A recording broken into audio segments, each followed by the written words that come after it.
Good morning or afternoon, depending on your location. Thank you for joining Virtual Compliance Management Services for its monthly regulatory briefing webinar series. These regulatory briefings are held on the third Thursday of each month at 10 a.m. Pacific Standard Time. Today's regulatory briefing topic is the case for outsourcing your compliance program.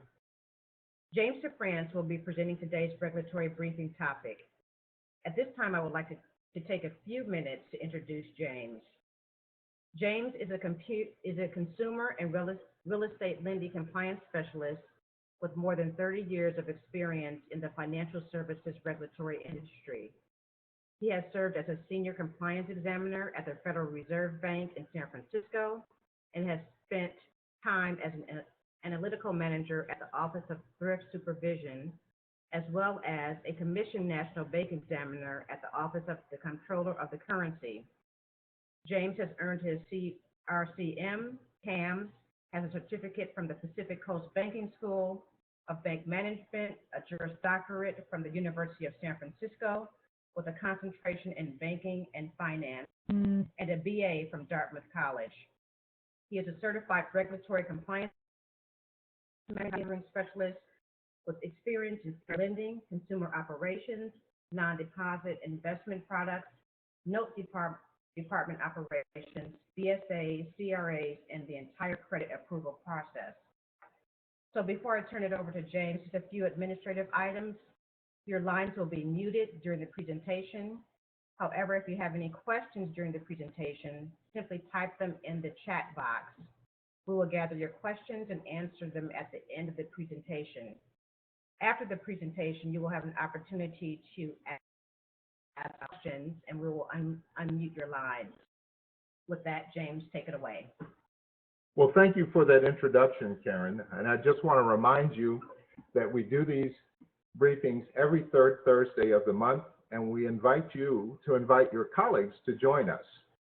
Also, we have a number of topics that we've already scheduled, but we invite you to send us ideas for additional topics. We're always interested in what you want to hear, so we want to make this an interactive presentation. For those of you who don't know me, I started off as a bank examiner, which really means that I used to be from the government, but now I'm really here to help. Back in the days when I was an examiner, we used to make fun of the compliance people. After all, what bank ever was closed as a result of a compliance violation? But things have changed. Compliance is now really a big field with many facets. For community banks, compliance also includes BSA, and they go hand in hand. Fair lending is also an area that's hard to get your arms around, but a fair lending violation can be devastating. It can impact your Community Reinvestment Act rating, your CRA rating. And let's face it, the CRA requires constant attention. The possibility for unfair, deceptive, abusive acts or practices violations lay in wait at every turn. Compliance is also part of the overall enterprise-wide risk management these days and is part of a strategic plan. Let's face it, with all these different areas, compliance is an area of concern.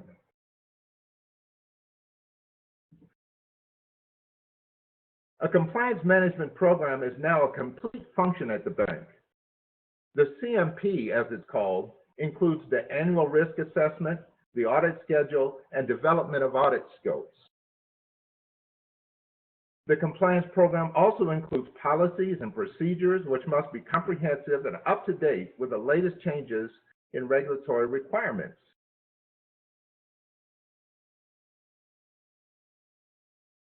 Part of the compliance program is now managing the relationship with regulators. It's a really good idea to talk with regulators even when times aren't necessarily bad. You don't want to have your only conversation with them to be when there's a finding or some particular problem. So managing the relationship with the regulators is part of this process. Keeping abreast of changes in regulations and how they impact your bank is also a key part of the job. Training is an ongoing need for both staff and senior management. And of course, reporting to the board as well as to regulators is also a crucial part of the job.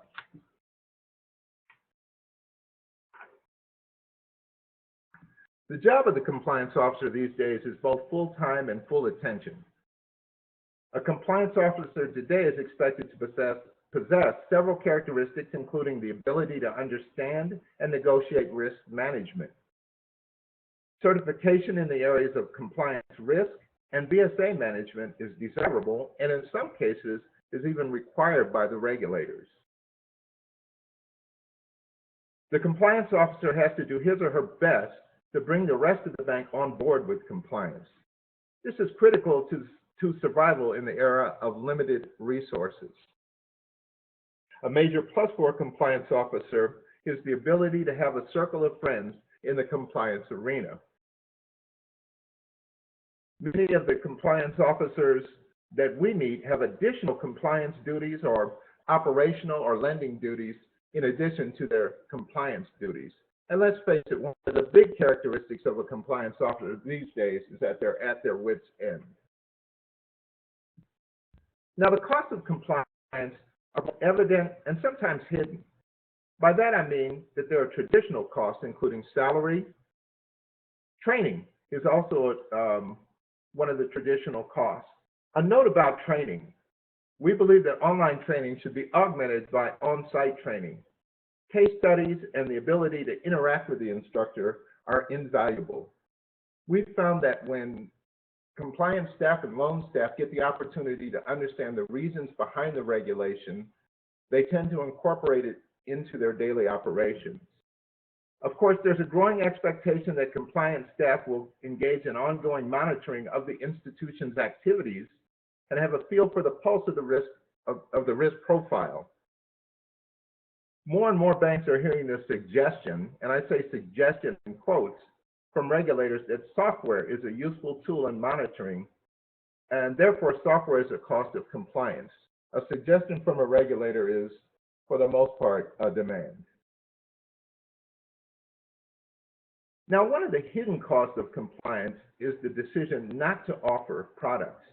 Many institutions have decided, rather than have a robust compliance program, to simply not offer different types of loans because the compliance burden is too high.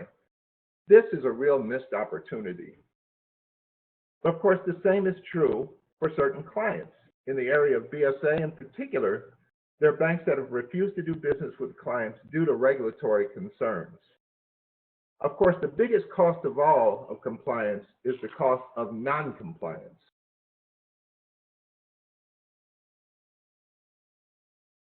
When there's non-compliance, several types of enforcement actions follow.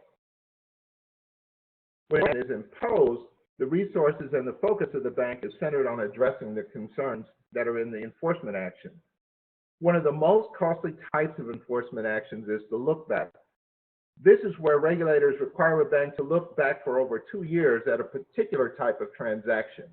For example, if there was a flood loan violation at the end of an examination, the examiners can say that you have to look back at every flood loan that was originated for the last 2 years to see if there is a similar type of violation. You can imagine the cost associated with this. Civil money penalties are generally not particularly large, but they are public and do damage to the reputation of the bank.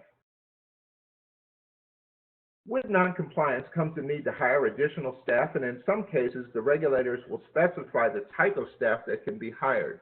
By that, I mean the experience that they have and so forth. In some cases, additional software or other resources can be ordered by the regulators. And there have even been cases where banks have been ordered to hire consultants. So what can you do? How do you keep up with all the requirements of compliance? You know, all the regulatory agencies have publications that are designed to keep the public informed of the goings-on in the compliance world. If you know where to look. The annual compliance assessment is a great tool for setting the dialogue about the budget and overall resource needs of the bank if the process is effective. Training will always be a key. We cannot overemphasize the need for on-site training in addition to online training. By doing all that they can to create an environment where all parties are involved and engaged, the compliance officer can greatly lessen the burden if they can get people to listen. Outsourcing is an excellent alternative. First and foremost, it's important to point out that an institution cannot outsource its obligation for compliance. Ultimately, the board is responsible. However, the responsibility to be compliant is a double-edged sword on the board and management, and they must do all that they can that's within their power to ensure compliance. This doesn't mean that people should simply hunker down and hold on, but there's really an obligation to look for the best possible solution for effective compliance. Outsourcing a portion of the compliance burden allows the compliance officer an opportunity to focus on the areas that are the biggest concern without falling behind in other areas. In addition, by adding an outsourced resource, your institution makes itself available to new and widespread information. Oftentimes, the outsourced vendor brings the experience of his or her clients to bear, and you can benefit from others' mistakes.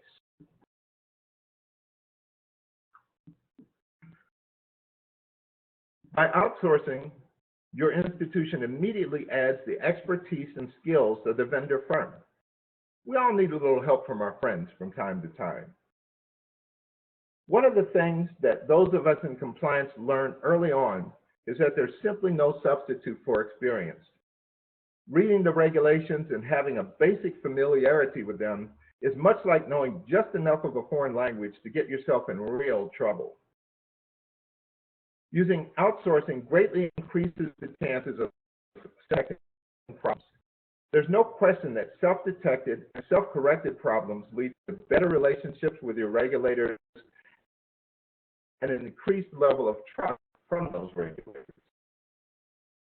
At the end of the day, outsourcing allows your compliance officer to sleep at night, rest, and be fresh, and be more effective the next day.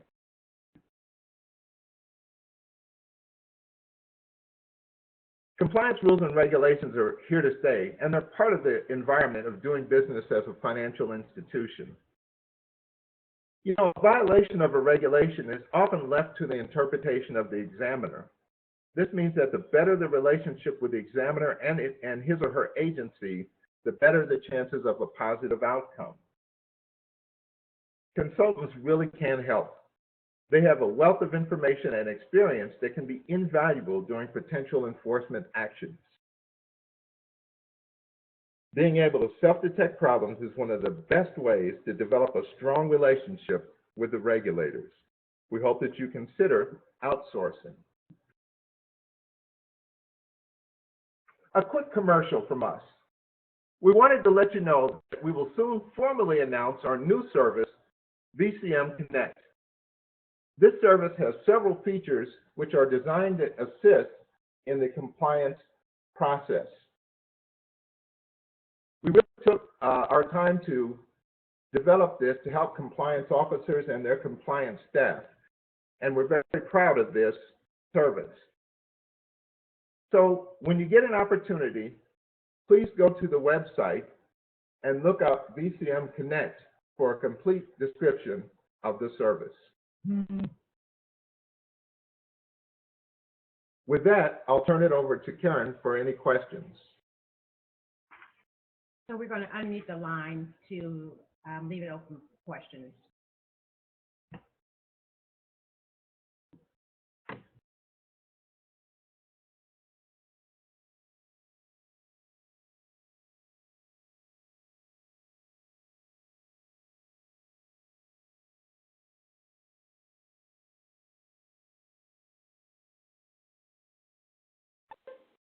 Okay, the line is open. Are there any questions? Okay, so we did get some questions earlier, and let's go through a few of those. So one question that was asked, James, will regulators object to outsourcing? Actually, not at all. It's a good question, and I think it's one that people are worried about. What regulators object to are situations where a vendor does sort of a cookie cutter approach where they do the same thing for every bank. But as far as outsourcing is concerned, I think regulators encourage that. You may as well leverage the resources and experiences of people who've had quite a bit of compliance experience. So I don't think they'll object to it as long as the outsourced vendor is one that tailors um, its responses to the individual bank's needs. Okay. Another question that was asked, should compliance officers worry about outsourcing? You know, I get that a lot. I think that a lot of compliance officers are concerned about that, but outsourcing is really an opportunity to help. With outsourcing, you get rid of the items that really take up a lot of your time and keep you away from the really important things. So not at all. You shouldn't worry about outsourcing. In fact, you should embrace it because it really will lift you up and help you be the best compliance officer you possibly can. And finally, one last question, James. What are some factors that we should consider when looking for a compliance outsourcing vendor? Really good question. And I think it's really, really important to make sure that the vendor is one that can tailor his or her responses to what your particular bank needs. There are a number of vendors that have a particular form or a particular approach, and they use the same approach over and over again at different banks. One of the things we like about community banks and credit unions is that they each have their own unique personality. And we want to make sure that the assistance that's given is tailored to that particular institution. Thank you, James. That concludes the questions for today. Again, if you have any further questions, please feel free to contact Virtual Compliance Management Services at their website or at the number posted on the screen. And we look forward to hearing from you. Thank you for joining us. Thank you.